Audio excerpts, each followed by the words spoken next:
to Lady Audaci-Tea. I'm Alex. And if you guys haven't listened to the last episode, I would go back to Prince William's and football trouble to hear about why the wonderful and amazing Meredith isn't here. But after a 2-week break, I am so excited to be back. I'm so excited for the things I have lined up for the next couple of months.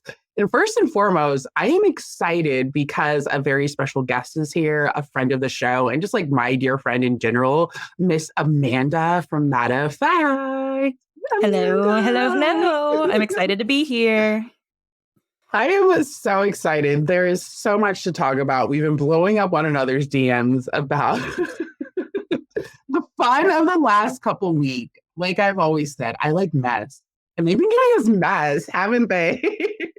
Absolutely. Yeah. I'm getting whiplash. Like, I don't know where to look. First of all, there's so much happening, but after the summer drought, it's fun. I'm enjoying it. And I know you are too. It's been a joy.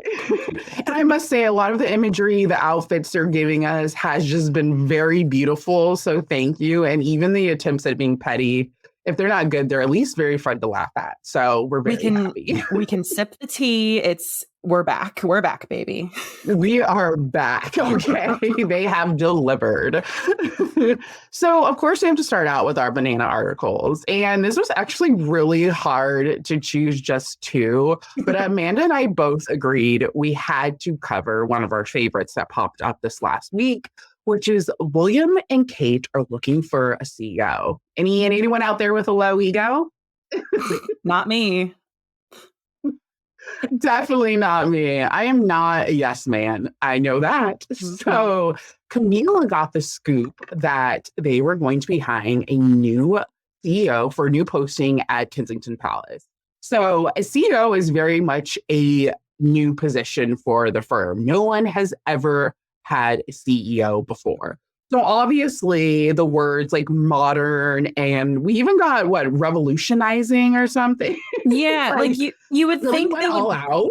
Yeah, you would think they would be looking for like a chief of staff, if not their traditional like private secretary role. But no, we went straight to CEO, executive level. Executive level. So the article for Camilla is called Revolution at Kensington Palace as the Prince of Wales seeks a CEO. And for the subtitle, it says, as Kate and William appoint a CEO, we report on the boardroom changes at the firm. And I'm just going to say really quick, because I must point out these little things. The title is talking about how William is hiring a CEO. But then in the subtitle, it's Kate and William are hiring a CEO. It's just interesting when Kate is a part of these important decisions and when it is structured and told to us like William is the one who's actually in charge of these ideas. Anyways, so she goes on to describe, because I would actually read from the job posting directly, but I can't find it anymore, like at all. So we're just going to rely on the quotes that Miss Camilla took from the job posting. This is from her article. She says, describing a unique opportunity to join a dedicated team at Kensington Palace. The successful candidate will need to bring a track record of strategic and cultural leadership in complex, fast-paced settings and the ability to demonstrate core values of discretion, humility, integrity, and diplomacy. So such is the distinctive nature of the working environment that the 37.5 hours a week role will also require someone willing to serve as the strategic interface to Buckingham Palace, aligning William and Kate's priorities with those of His Majesty the King and Her Majesty the Queen. Can I just really quick, 37.5 hours a week, that's what I've worked for like the past couple years. That means the Buckingham Palace is not giving paid lunches. You have a half-hour lunch and it's on your own time. Yes. My first thought was, so I wonder if like every other corporation, they're just trying to make sure they don't pay them insurance or anything. So they don't have them working full time at the 40 hours. I'm like, are they like all the corporations too? But also really only 37.5 hours a week. It's very hard for me to believe they're not working 40 hours or more. They may be getting paid 37.5, but I mean, I wonder if it's like it is a full-time position, but it's 37.5 hours and they can get, I don't know, maybe overtime or something. But I know we know these palace positions don't pay that much. I'm wondering what a CEO job looks like in terms of like a benefits package, because is the benefit just you get to be around the royals? Well, exactly, because 37.5 is an odd number. So it feels like that number was chosen for a very specific reason. And I'm sure it has to do with things of like, okay, so we don't have to pay this and we don't have to do these type of benefits. Mhm. But so what this all means and why it's kind of shocking is because traditionally the CEO is the royal. Like they're the person who's like the front facing role and so on. And it sounds like from this description, what they pretty much will be doing is taking some of the responsibilities that the private secretary has and even the comms person, but the majority of the power that notoriously a private secretary would have with the royal. Mhm. Like that proximity to them, having pretty much the last word other than the royals and being able to like convince them to and sway them to go a certain way. I would say, think of Simon Case. Simon Case was William's private secretary throughout the whole white men being threatened by Meghan era. And as we know from Spare and then docu-series and so on, that Simon, and then you have Jason Knopf, who's the comms guy, and also Kristen Jones, had a lot of sway with William and Kate. Mhm. So that's pretty much what this person's going to be taking over. Yeah. And again, it's kind of interesting. She also mentions that they are officially all of their work stuff is at Kensington Palace. She said that back office functions were still at Clarence House, but they're now at Kensington Palace. So they are fully self-sufficient and they want to modernize the royal family. Mhm. And she explains the move appears to devolve responsibility while sidelining the traditional role of private secretaries, as well as the communication chiefs who act as our media advisors. It may be a reaction to the fact that William's current private secretary, Jean Christopher Gray, a former civil servant, was only ever a secondman. So if, like me, you don't know what that meant, that pretty much means that Jean is on borrowed time. Like his position and him fulfilling that position was supposed to always be temporary. On top of that, Kate still doesn't have a private secretary. Yep. She hired Alison Corfield, who ended up 2 weeks later saying, actually, I'm not going to take the position. Like literally just said, no, actually, I'm good. Yeah. So we don't have anything there. So it sounds like the CEO will kind of help fulfill these spaces, although she does clarify that they will still have their individual private secretaries and their fully staffed press office. Yeah. I wonder if like the CEO title is that effort to be more modern and maybe to bring some new blood in to the palace? Like CEO, it's very businessy. So are we suddenly going to be running this conglomerate more like a business? I don't understand, but maybe they have like a master plan in mind to restructure the whole thing. I don't know. And I'll admit for me, because yes, I like my Meghan and Harry, I can't help but think too of how much of this sounds like a little bit like Meghan and Harry and how they have built their own foundation. Mhm. So, and she mentions this because the words modern and how American, which we all know was like a dirty word previously, this all is. So from the article, she says, as one royal source observed, there's certainly a desire to attract people from a commercial setting. I don't think they're borrowing from Harry and Meghan, but people are going to think, isn't this what the Successes did? In December, Harry and Meghan took full lead of their Archwell Foundation after Bandana Dayani stepped down as chief operating officer. Another suggested it was more of a question of the couple borrowing best practice from the private sector. Yet the House of Windsor has never attempted an appointment like this before. Yeah. So obviously the Meghan and Harry elephant, and once again, they will not give them credit, but specifically will not give credit to Meghan for the way that she has influenced them. Because when they're talking about pulling from the private sector, that's exactly what Meghan did from the moment she stepped into that scene. Yeah. And also, you know what a CEO does? Wakes up at 5 a.m. and starts sending emails. Like, hello? Thank you. And if they're going to hire another American like they have with Lee Thompson, you best believe there's going to be 5 a.m. emails. And they probably will expect you to answer them by 6 a.m. Also, emails to a staff that we have just learned comprises 60 people. I had no idea. Why do you need 60 people? These are two individuals who have public images. Why do they need a support staff of 60? I was very shocked by that. Yes, I was very shocked by that.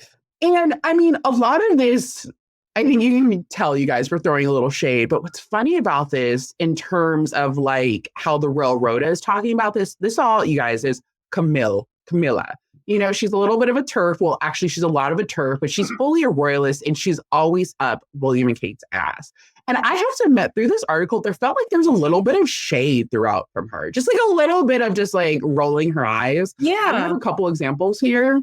We have, with attention span shorter than ever thanks to the advent of social media, it is important that their work be as impactful, she puts this in quotation marks, to use a palace buzzword as possible. Yeah, it's shady. It is shady. We see like these traditionalists, whenever royals, especially Will and Kate, try to do things to be more quote unquote modern, we see them throw a little shade at like the need to modernize, like that itself is them pandering and like that they shouldn't stoop to that level. So like I noticed that as well. I'm glad you mentioned that. Yes, like, and this is the other one that got me cracking up, which was like shade. And unfortunately, a broken clock is right twice a day. And I hate to say it, but I kind of agree with her here. Mm-hmm. So she says, but the couple might need to be careful what they wish for. But while the job description may call for an experienced leader with a track record of building high-performing teams, inspiring and developing people, supporting diversity and inclusion, and building a positive, collaborative, and professional culture, such a prestigious CEO position at the heart of the monarchy will likely appeal to a certain kind of person who might not resemble the progressive internal champion they're looking for, though this may not be a bad thing. So many twists and turns. Twists and turns right there, Camilla. Turns. I know. And just like one, just slightly, it feels like something is shifting, that treating them like angels and not being able to touch them in terms of any sort of criticism or negative commentary. Mm-hmm. It's like, those are the bygone days now. Yeah. And I think they're a little afraid that in their need to catch up with Harry and Meghan, they're going to go too liberal. Yeah. And that's something you have to be very careful about. Absolutely. It's the monarchy, for Christ's sake. But one thought I had while I was reading this, and this is a conspiracy. This isn't like, I didn't read this in the article, but our tin hat foil crowns on, guys.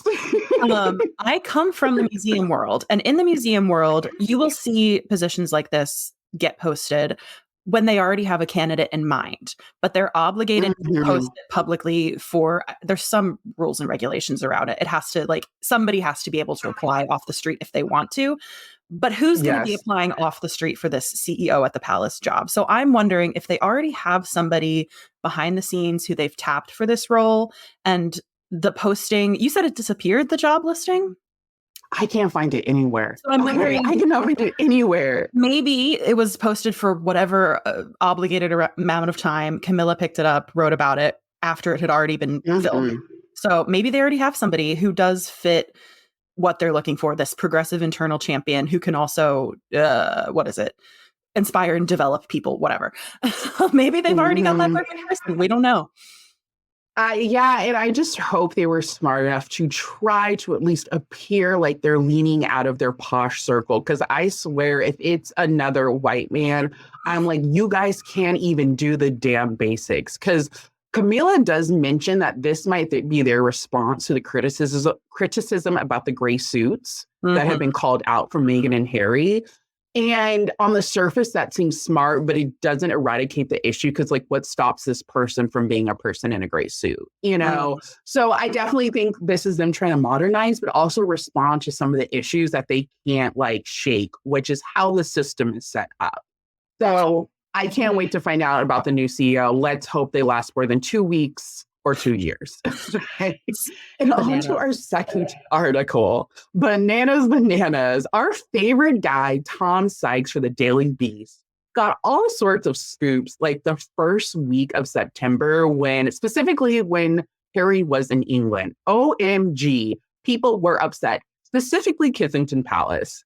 So one of the articles we have to talk about is titled, Prince William and Kate Middleton Sabotage Prince Harry's Invictus Launch. This was posted on September 10th. That was posted on September 9th. So that was also the first day of Invictus. And this was also the day that The Good, the Bad, and the Rugby podcast came out with Kate, William, and Anne. And also the day that Kate was at the rugby final for England versus Argentina. Okay, so for our second banana articles, This one is from our favorite guy, Tom Sykes, for the Daily Beast. So it is titled, Prince William and Kate Middleton Sabotage Prince Harry's Invictus Launch. He starts it with saying, attentive followers of the royal soap opera have got used to Prince Harry and Meghan Markle sabotaging Prince William and Kate Middleton's big set pieces in recent years. When William had an event for his charity Earthshot in the Diary in Boston last December, for example, up popped the trailer for their new show, Harry and Meghan. Meghan's famous Are You Okay interview was released the same day as Kate set off for a tour of Pakistan. And just this week, minutes before William and Kate were due to lay a wreath for Queen Elizabeth II on the first anniversary of her death, an emotional-looking Harry was spotted paying tribute to his grandmother on an oh-so-casual visit to her burial place in Windsor. So I think it really sets the tone for just how weird and petty this entire article is. And First and foremost, the biggest thing that pops up here is the way that they're able to take so much context out of the events he's talking about. So William and Kate appear to be victims of Harry and Meghan. And I'm not saying, too, that Harry and Meghan may have never been like, you know what, screw it, we're just going to pop up, I don't care. You know, Harry has before, in the years before Meghan even came along, had reported that sometimes he can be petty. And if someone's pissing him off, maybe he'll take a job the same day as his dad or William, knowing it'll overshadow them. Yeah. But things like the Are You Okay interview, which they're talking about, there's a South Africa interview, that was released not in their control, but even more so, that wasn't Kate's solo tour. That was a Kate and William tour. I laughed so hard. I had to check. What? I had to check back and look, was that Will and Kate together? It was. I was like, when did I miss them sitting that white woman to our brown country by herself? Because I know that has not happened. That is not something they will do with Kate Middleton, especially Kate Middleton. So it's just really sinister, too, because talk about reversing using the white tears against Meghan, but now they're going to use Meghan's tears against Kate and make it sound like that was like a personal dig towards her. But and also, I have to say, too, about the photo of Harry, that has been confirmed even by the Daily Mail and even a Daily Beast article that he wrote, another one. That was someone who was on the street and happened to see Harry took that photo. That is the only photo of him there. And that's the only reason we know he was there. Well, and people say that that photo is fake or AI because if you zoom in on it, it's blurry. It's because the person had to zoom in across the entire street and sidewalk outside of Windsor. Hello? Have we left reality? That's exactly how the photo looks from my cracked iPhone. Okay. It's amazing that we get to blame Harry and Meghan for things that are outside of their control. But Will and Kate, we will make every excuse as to why things that are probably intentional are out of their control. And it's so on display here. Very much. And and you can see how they feed into this. The press feeds into it. And yes, I will say, I think Kensington Palace feeds into it because I think it's pretty obvious that Tom Sykes talks to people at Clarence House and he talks to people at Kensington. Mm-hmm. So he follows this up as he goes on to talk about the events. He says, well, the message from the Prince and Princess of Wales office Saturday was, two can play at that game. As William and Kate torpedoed Harry's launch of the Invictus Games with the release of a podcast featuring them and Princess Anne. So this is obviously talking about the good, the bad, and the rugby podcast. And it did get 2 front pages. As in, there's one photo of all of them in the beautiful green room. And then again, this is the same day that Kate went to the rugby game. And I think it was the Daily Mail. She got a photo of her at the rugby game. So just kind of pointing out a little bit of exaggerations going on.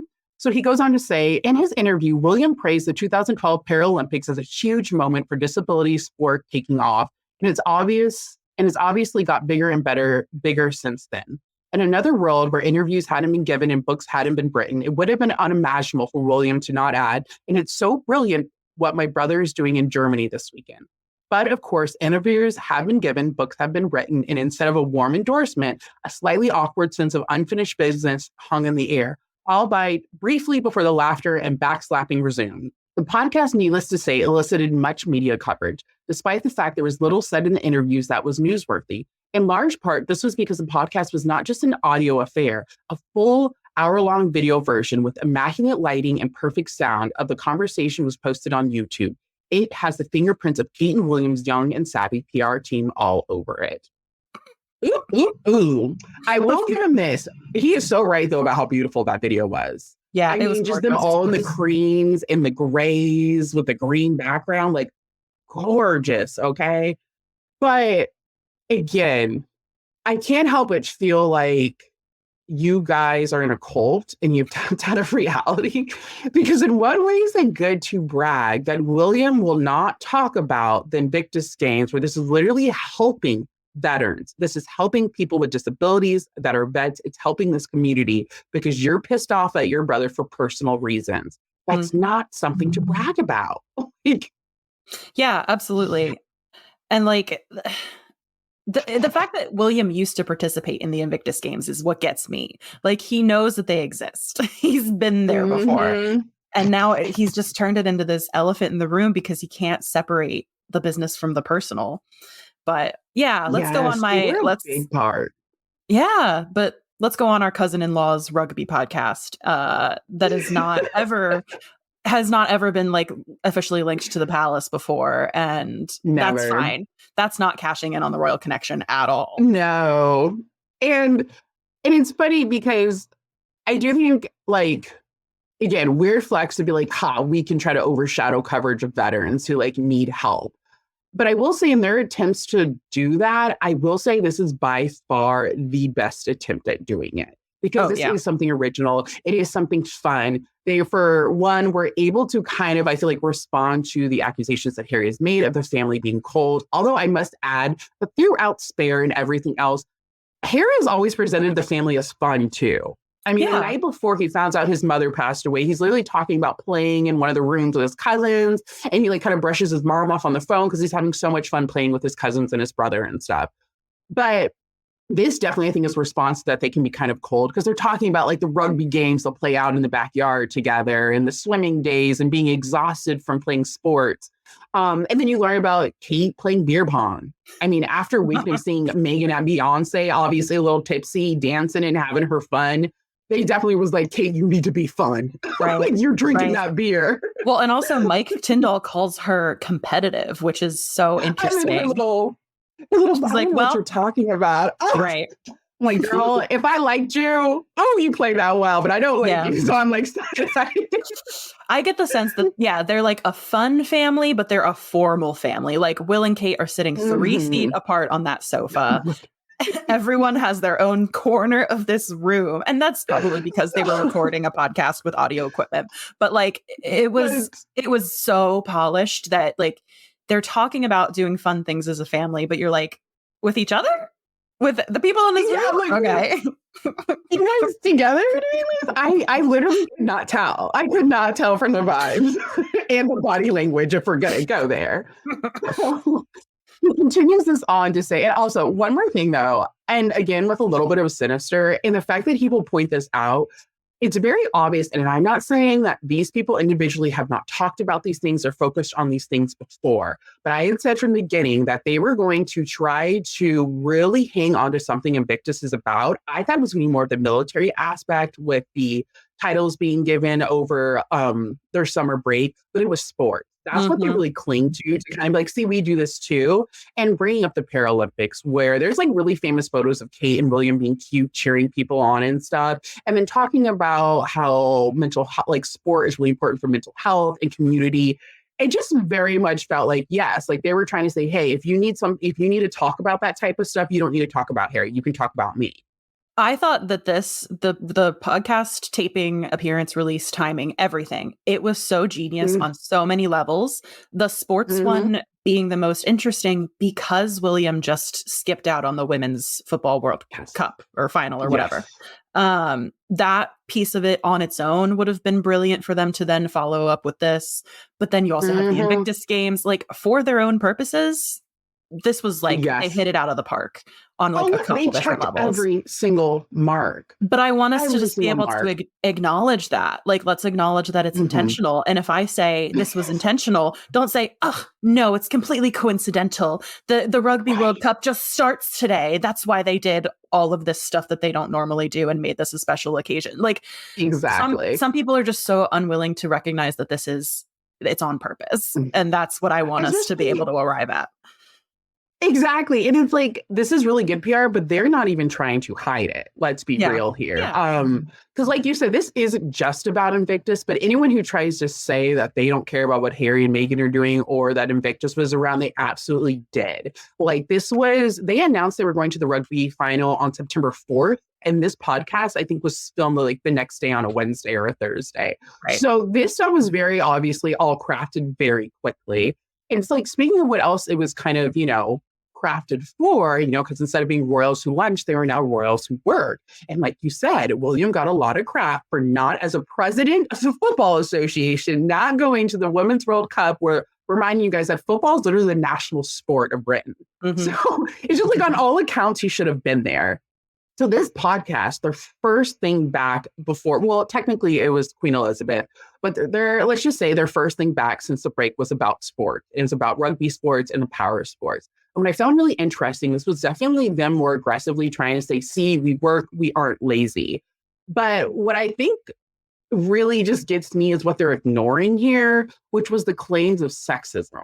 Mm-hmm. Which was all over in the headlines, connecting him to the Spanish football, the president of the Spanish Football Association that had sexually assaulted that woman when he kissed her without her consent during the celebration, and just like United Manchester standing behind a horrific abuser. Like, he was getting roped into those headlines because of his choice to not go to the Women's World Cup and not treat it the same as the male's football team.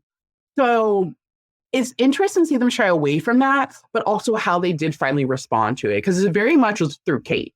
And Kate mentions in the podcast that Charlotte plays rugby and football and how much she loves that and how important it is for those sports to be part of the curriculum, because I guess they weren't in the past. And she said how important it is for that to be a part of the curriculum, but especially for girls.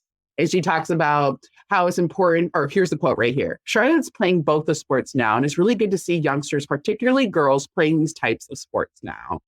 I'm just going to say it's giving the dark green dress and black sash for a red carpet that called to wear black for the Me Too movement. That's what it's giving. It's giving the half in, half out. It's giving, this is just enough information so the SEO will drown out all the headlines about my husband being sexist. So instead we can talk about how actually the Wells think female sports is so important to females. Again, very tactile and well done. They covered a lot of bases, but don't ever think this wasn't on purpose. Don't ever think it wasn't on purpose. So to really advance so part of them trying to overshadow Invictus or ride their coattails, like you brought up, which I think was a really important aspect to this, is it always trying to overshadow them, or is it just trying to make sure they're a part of the headline that they know Meghan and Harry will produce? So, but one of the cringiest part of Let's Overshadow Invictus was when Kate showed up to the rugby game for England and Argentina. She wore an all-white suit. She sported a new haircut and a new way she was curling her hair. And it just was so reminiscent of, who did it remind you of, Amanda? I'm going to go out on a limb here and say Meghan Markle, the Duchess of Sussex.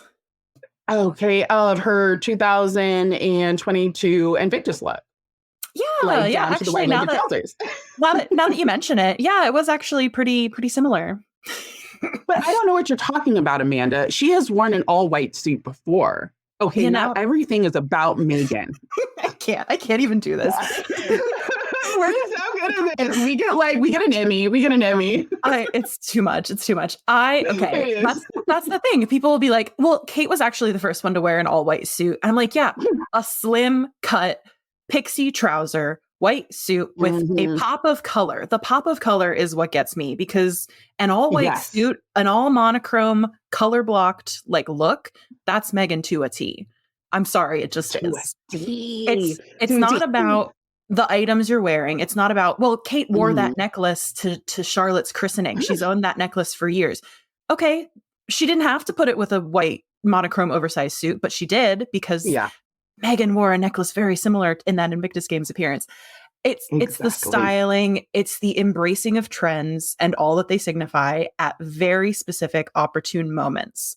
Mm-hmm. When we want to pull those images in of a modern woman who's at the rugby final on her own, by the way, we can do it. But when we want to shy away from everything that a white monochrome suit, oversized, jumping on the trends suggests, we can also do that. And that's where Kate's style team, they really get me. Because they Well, exactly. And it's interesting because a lot of this will come from people who will at one point tell you that Kate does not follow trends. And I will say that gift that she got, trendy. And it's trendy for Gen Z. It's trendy for Gen Z. It's a little very much trying to appeal to the younger crowd, guys. I like her haircut, but it's like a little shaggy. It's not as polished. And like, it's fine. It's giving kind of wolf eye a little bit. A little bit. Yeah. She could have followed that Brad Mondo tutorial in the Kensington Palace bathroom. We don't know. But like things like that, the trendy haircut, the oversized suit, hardcore royalists who jump in my comment section don't understand those trends and they hate them when it's on Meghan. Yes. Because they call her sloppy, especially. They call her sloppy. They don't understand why her shoes are trailing or her pants are trailing on the ground. You can't even see her shoes. Okay, you couldn't see Kate's shoes. Her trousers were trailing on the ground.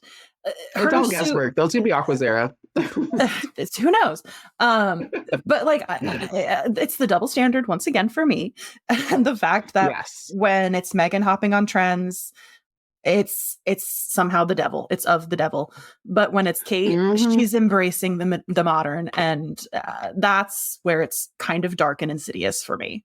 Well, and just like, remember when, Meghan wasn't allowed to have a bunch of luxury suits? How many McQueen suits just Miss Kate so have? Many. And now she has so many. McQueen, Roland Mouret, a couple of those now, that burgundy and the camel ones, which are also beautiful suits. But like, let's remember when they entered into her little closet database that I'm sure exists somewhere. Yeah. I'm going to hold it for a little extra bit for the Patreon about my theories of where those suits and who they're inspired by, what exact cut they're inspired by later. Yeah. I need to stop myself. Also, can I add too, I have to circle back really quickly, because as you were talking about, like, please, the sexism claims for William missing the football final, an excuse that got like added in to like, I think, distract us from the sexism claim was, oh, well, he's not going to take a private flight to Australia for one football match. Will and Kate, their matches that they attended at this World Cup were a day apart. Kate was on Saturday, William was on Sunday. They took 2 separate private flights to France. 2 separate ones. Yes. For like a very short appearance each. I'm very shocked by this. I really thought Kate would pop up with William at least. Yeah. And them in news, because in that article for Camilla Tominey wrote about the CEO, she mentions that Kate probably won't be going to Singapore for Earthshot. It's just interesting because I'm guessing a lot of this too, I know what everyone else is thinking, but we're going to be professional here. And I'm going to say and concentrate on the fact that I think a big part of this too could be that he's trying to establish himself as the Prince of Wales more, like on his own and not needing Kate's shine. Yeah. But as we will talk about later when we get to his visit to New York, he does need Kate's shine. So interesting choices there. And from the environmentalism thing to just why would you guys not appear together for this? Especially when you guys knew that Meghan and Harry were going to be all over each other for Invictus. Absolutely. And I'm going to be writing... I'm going to be writing on that for my Substack, actually, hopefully today or tomorrow. Because, again, I've been pulled in all these different directions, and I don't know if it's intentional or like a really big mistake on the palace's part. I don't know. Yes. So speaking of Invictus, let's talk about Invictus, because my goodness, was that a really fun week of royal watching and a reminder that, yes, the royals are really missing out because, man, Meghan and Harry can do a tour like no other. It was so fun. They can do a freaking tour. And Tom will hit the ground running. Like, they don't stop. And I love it. And especially, like, Meghan, she got there, got off the plane, and not a couple hours later was at, that private family and friend ceremony. And then the next morning, she was with Harry for everything else. So just wow. And I kind of want to read some of the numbers. This is from the Invictus Games Twitter. So the Invictus Games Dusseldorf 2023 by numbers. There was more than 140,000 spectators. They were guessing 110,000. So talk about really meeting it and beyond. Yeah. We had 21 broadcasters, 800 accredited journalists, 431,710 Oh my God, I said that so weird. I am sorry, guys. 431 million households tuned in. We're just going with that. That's a weird coffee. Yeah. In 67 countries. So it was a success. And Harry, because it's very obvious people do not want him to be successful. And from everything I read about, especially like the local news, I love to look at the local media and the local news to see what they're saying about it and what they're picking up from being on the ground. And a lot of it was just talking about how amazing the atmosphere is, how excited people are, how kind people are, and that it genuinely feels like a community. And that, like they're saying at the games, it's just like high spirits and fun. And I will say one thing that's really stuck out for me about the Invictus games and seeing Meghan and Harry go to so many of the different matches and just sit in the crowd, literally sit in the crowd with people. Because I was watching interviews and one of the guys who I think was the Australian team was like, next thing I know, Meghan and Harry just sitting next to me and no one knew they were going to be sitting next to me and they're just chatting with me and watching the game. I love that because of the images we get. And I think it's really important for us to see able-bodied people enjoying sports from disabled people and enjoying it just like you would watching able-bodied people play volleyball or basketball or something else, seeing that excitement, everyone like on the edge of their seats and like, who's going to get it? I love that. And I love just for vets, but in general, I love seeing sports being able to get that for like disabled people. It's really important. Yeah. I mean, Meghan and Harry, I forget which match it was, but they were just sitting in the crowd drinking a big old beer. Like, I love that. Yes. Oh my gosh, yes, it was Poland and Colombia there for their volleyball final. And like the photos from that, you can tell that they were cheering for different teams. Because when like Harry's celebrating, Meghan's like covering her face and like, no. It was very fun. And that was also too when his friend not Nikki Hilton, but I know his first name is Nikki. He was there, which is like his best friend from childhood. This was the day of his birthday. And that's also too when the defense minister, not the defense minister, but something for like Veterans Affairs of Britain, he also came. And you can tell that Harry was very excited about all of these things. And it was really important to him. And I'm very happy for him. And let's just talk about it now. I think the big one, let's talk about the fashion. Oh my God. Let's get into it. Okay. Because Meghan really did that for us. She really did it for us. She gets a gold star. It was, I think, part of what kept us so enthralled was the way she handled not only like the timing of her appearance, but like the image she was giving us during them. And like, as much as we want to talk about Harry and Meghan, in a lot of ways, they're a regular, normal couple. They're watching some sports, drinking a beer, cheering for different teams, whatever. But they're also like this aspirational couple. You could sit at home and buy the items. Alex, do you know how many people bought that cardigan from my stories? Hundreds of people.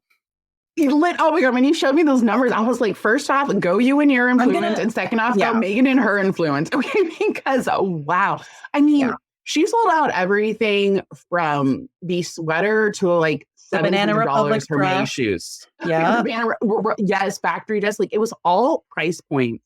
And I think, like you said, it got really exciting too, because it wasn't just what is she going to wear, but like how is she going to mix like the high end and the low end? Like what affordable piece may I be able to get from Meghan? And that is something we can miss out from Meghan.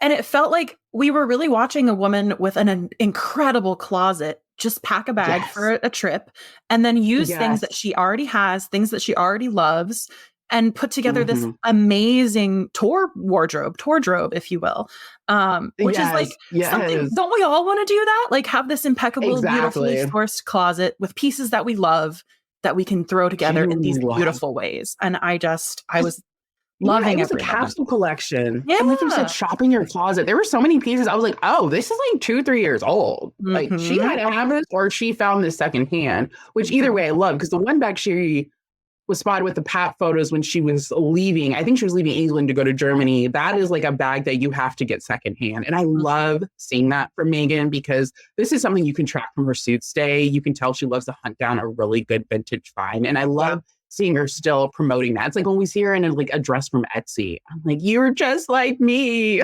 Well, and also it was reported that she wasn't working with a stylist on this tour and she was doing her own hair and makeup. Every woman, she is me. She is me. Exactly. And when we talk about, checking all the boxes and just really well done PR, Bam, that's what I'm talking about right there. I mean, it was so exciting too for their team to be giving the media information so we know things too, like where the bag's coming from. She's doing her own makeup and hair. Like, it was just like, thank you. No guesswork. You're just going to tell me, and this is exciting. I'm like, I want to be excited about this, and I am. And I think what was really cool too, because someone brought up, because we know last year for Invictus, a big part of her wardrobe was the luxury brands that she loves. And I still wonder to this day if she at what point had a Valentino contract for certain events that she wore them. But anyways, it did cause distractions. And a lot of articles are just constantly being written about her wardrobe class and like pretty much blaming her for the media outlets not writing about Invictus. So like, how can we write about Invictus? Meghan wore $1,000 suit. And it's like, that's still your choice. But anyways, I ran into the South Africa tour where she did a lot of affordable brands and she did a lot of shopping her closet and rewears, where it was like, okay, you guys can't complain about my wardrobe like you did for, was it Morocco? Or so many other previous trips like Ireland and stuff like that. You can't concentrate on my clothes like that. So you have to concentrate on what I'm doing. And that's what ended up happening. And for me, it also tells me like Meghan can take sound criticism and that she can pivot when she hears it. And this very much felt like that for Invictus. Like, I'm going to wear all of these affordable options. And I do think too, coming off of the docuseries on Netflix, it was also important where like you're seeing these people in war-torn countries and who definitely can't afford things like Valentino. So, you know, it speaks a little bit better to come in hot with J. Crew and like Stod and stuff like that. So, and it worked really well because a lot of articles, I remember you were pointing out, it's like the Daily Mail still wasn't perfect, but out of the 60 articles a day, not, 50 of them were just hating on her and talking about the cost of everything she was wearing excessively. It was like, oh, she's so inspiring. People are wearing this. People want to buy this. And I was like, okay, Meghan, too motherfucking shay. Get them. And kind of like speaking of, I guess, things that are for the people that are there, William came to New York for 2 days for his Earthshot Summit. And so the Earthshot Summit is like where they announce the new like semifinalists for like this year's awards, which will be in Singapore. You also see the winners and semifinalists from last year's awards. And it's like a place for, like the politicians and people who are in the industry to be able to come together. And also just like a big media blitz, So all the media is invited and they all get to talk. So right off the bat, so there is this Gallup poll, and we talked about this before on Lady Audaci-Tea. It's the poll that's like, out of all of these political figures, who do you think could unite America? And out of like Putin, you have the president of Ukraine, you have Joe Biden, Trump. Who else is on there? DeSantos and like a few other people. William got the top spot. Whatever the motherfucker's name is. That I do not like, and I will not respect by learning his name. Anyway. I just call him Meatball Ron. Like sometimes Trump's nicknames for his political opponents are a little cringy. I love Meatball Ron. Sorry. That's a tangent. He's so wrong from just stop. I'm making a meme of this with his face. I don't care. Ron ripping his shirt off. Oh my God. But so that poll, I haven't really dug into myself, but you and Meredith did. And am I correct? Yes. The question that was asked was which public figure could most unite the US? Was that right? Yes, okay. It's unite the U.S. Yes. And William got what, 60% of people being in favor of him uniting the U.S. because he's an apolitical figure. Hello? Everyone else in that poll were political figures. It was a partisan thing. So first of all, I hate polls because who are you asking? It's never a scientific double-blind study with a random sampling. It's always who are you asking? Who is already frequently on and this I can't find that information either. I can't, because I'm also a little confused if like they ask people on like the Hill, because they keep talking about like Democrats and Republicans. It almost sounds like they ask like people on the Hill, like who are literally working in politics. Or are you just asking regular people who identify as Republican or Democratic? You know what I mean? When they go. And I do get about that too. Were Harry and Meghan in that poll too, or just Harry? Was he in that poll, or Charles? One of them was. Charles is in the poll. Is in the poll. And he actually got fourth. Okay. So I understand that, like including the royals as a trending topic, whatever. I do understand that high of a number being given to William because he's supposed to be apolitical. And the image that he's trying to drive home this image, which ties into his New York visit, of being a quote unquote global statesman, of appealing to people the world over, which like for a prince of the UK isn't part of the job description. So he's doing something very interesting with his role, with the role of being Prince of Wales, which hasn't really been done before. There have been like international cosmopolitan princes of Wales before, but like not to this level. They would normally come abroad to party and then go home. Yeah, they're really kind of like Hollywood stars. You know, you think about Edward, Wallace's Edward, he was just like this hot commodity, but he was hot and he partied. That's what they knew him as. Right. International playboy. A Prince of Wales visit to New York 100 years ago would have meant something very, very different than what Williams did today. But I find it interesting, especially coming on the heels of that poll, which reporting is linking basically to this visit. They're making it sound like he's visiting in New York because the US loves him. Let's not forget this was his choice to put this event in New York City.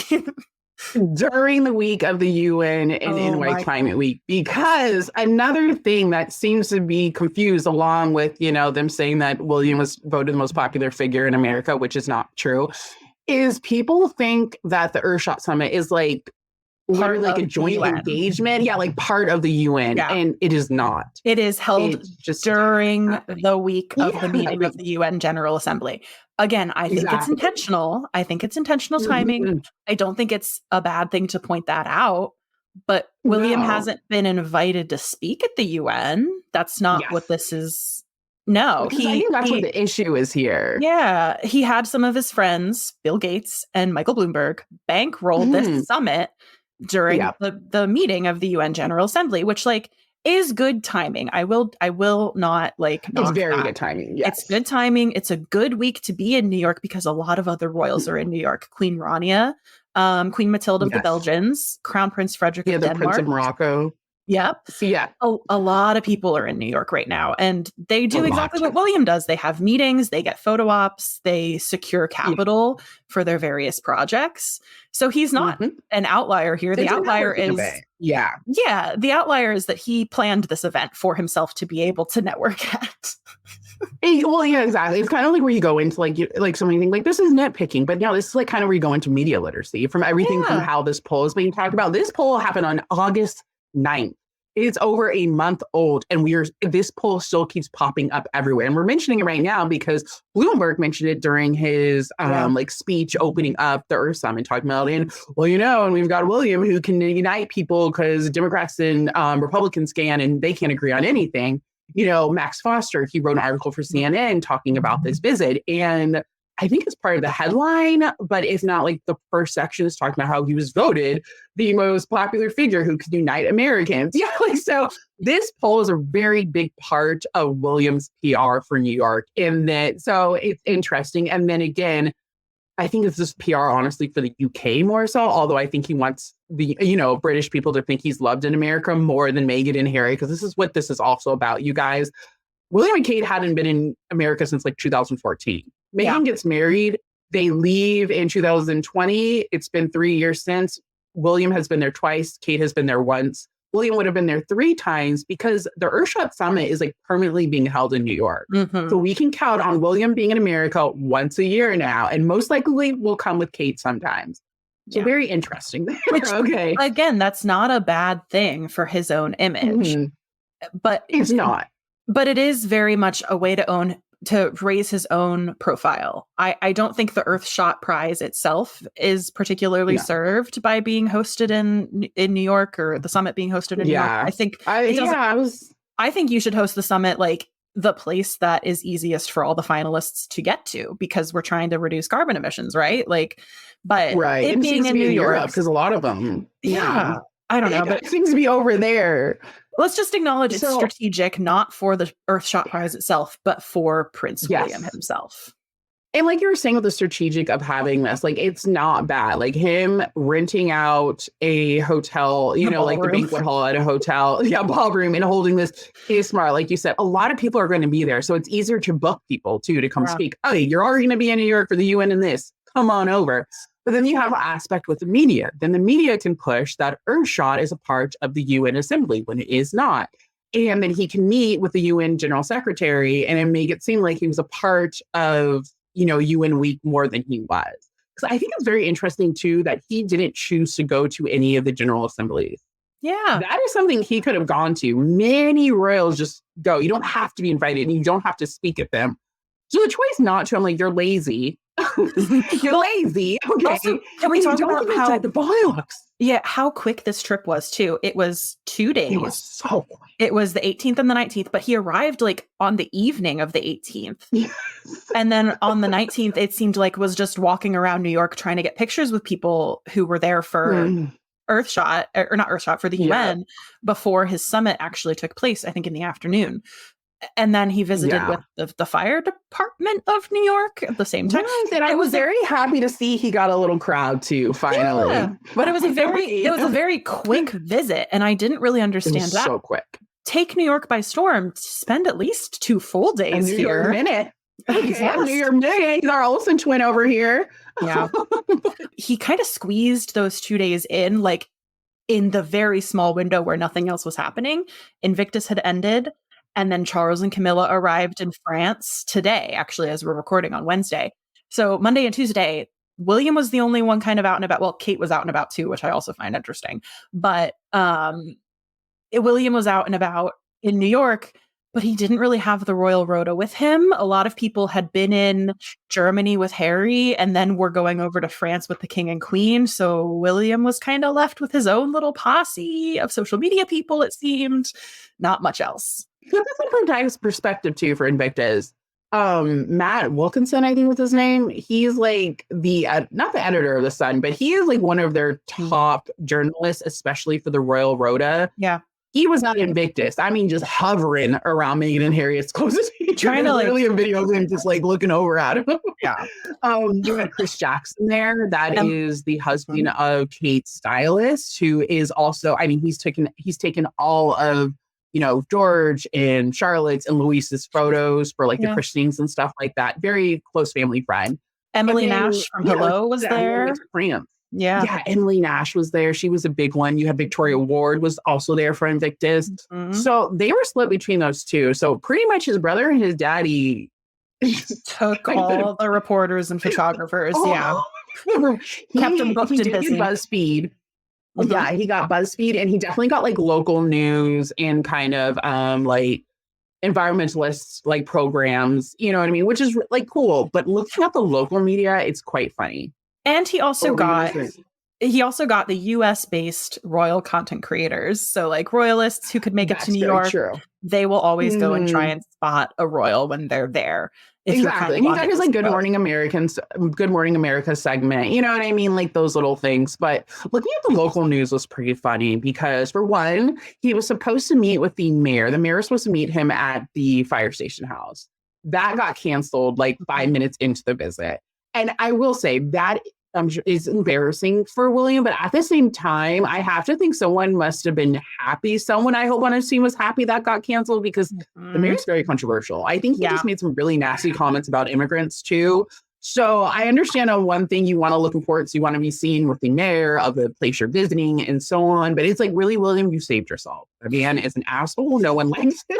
Like, that kind of enabled him to hang on to that like apolitical image because he released this statement when he landed in New York or whatever, and in it he says no one does optimism and ingenuity like the American people, and those are two values that he's hanging on to with Earthshot, which is inspired, as we know, by JFK's moonshot program based on an American.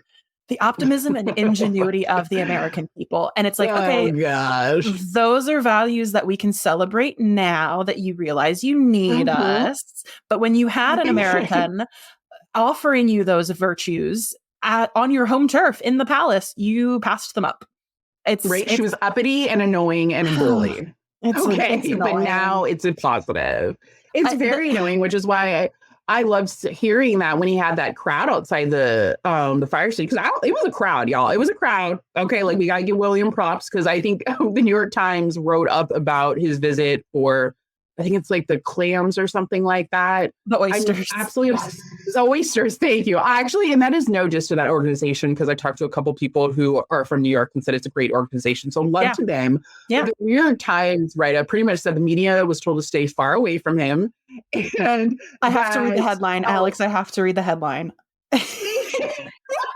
Do it. You mentioned the oysters, and it reminded me because William met with this organization that is like repopulating the oysters of New York to clean the water. Great. He showed up. He put these waders on that, like, you could tell they ended at like his nipples. But the Daily Mail's headline is so unhinged. I have to read it. All right. This is me quoting. This is not me saying this. William the Hunk. William the Hunk is back. Prince of Wales earns new legion of admirers as he wades through water, again, in waders that go up to his nipples, and dons a baseball hat on Charm Offensive of America. As fans say, his status as a reborn sex symbol is complete. What in the world? And I will say, why Harry's a sex symbol? No. One thing I saw people commenting on was how tall William is when he was meeting with these crowds outside the fire department. And he is very tall. Ladies. But he's just a dude. I'm so sorry. Ladies. This is like Austin from Southern Charm. Just because he's over 6'2" does not mean he's good looking. Stop it. And I would not call it a charm offensive. He went on a ferry. He did visit. He went on a ferry. He visited rainy, person. Rainy beaches, oysters, fire department. But like, I wouldn't call that a charm offensive. I wouldn't call that being a hunk. No. I'm so sorry. Especially when it's being reported that all the firefighters were asking about where your wife was and that you wouldn't answer those questions, which I thought was hilarious that they noted that he wouldn't respond or comment when asked. Which made me wonder. Go ahead. Oh, no.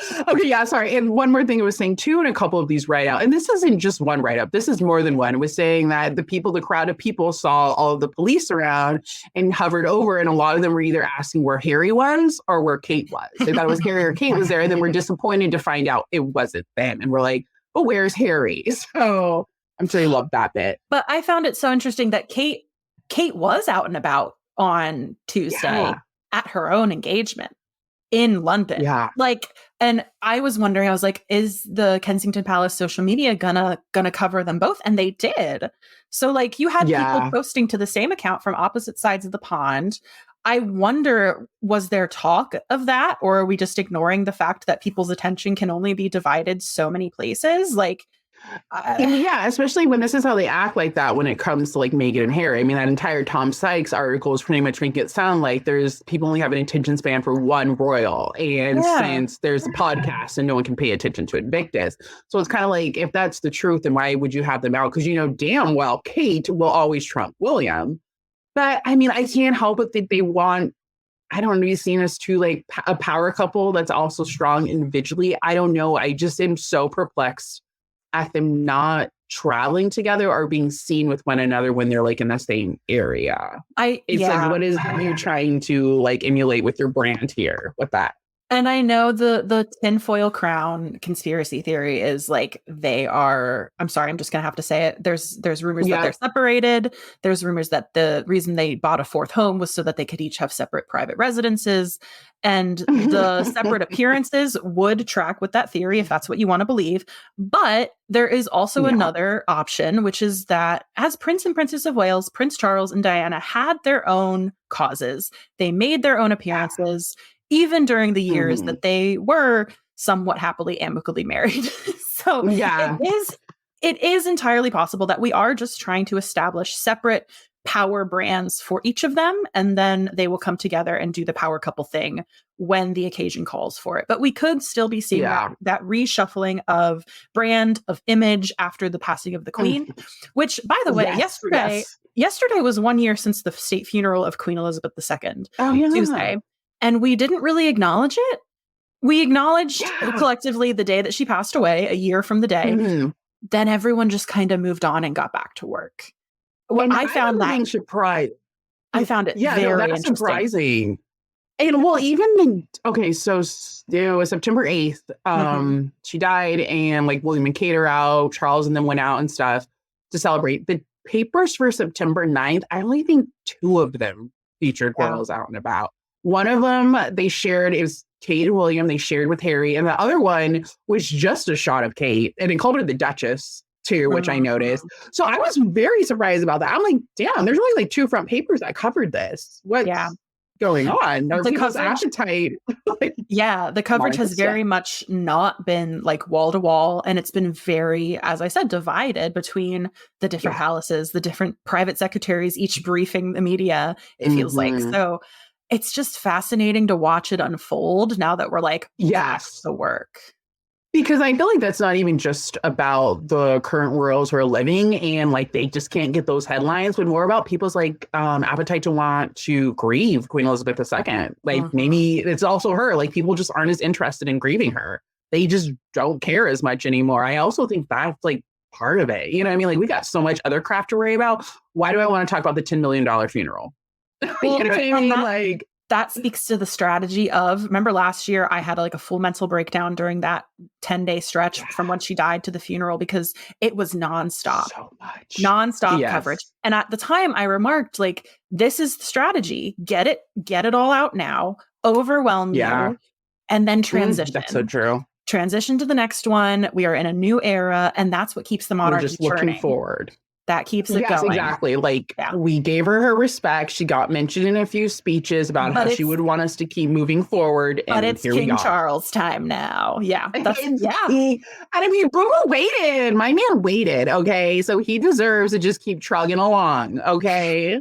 His neglectful mother passed away. He has had a complicated morning time, and now he's back at work. And he said, sorry, mama, stay back in the coffin. I got this. Yeah. He's in France now with his Lady Camilla. And Camilla, beautiful in the pink. That pink outfit is everything. Oh my gosh, she looks so cute. I was like, oh, look at you.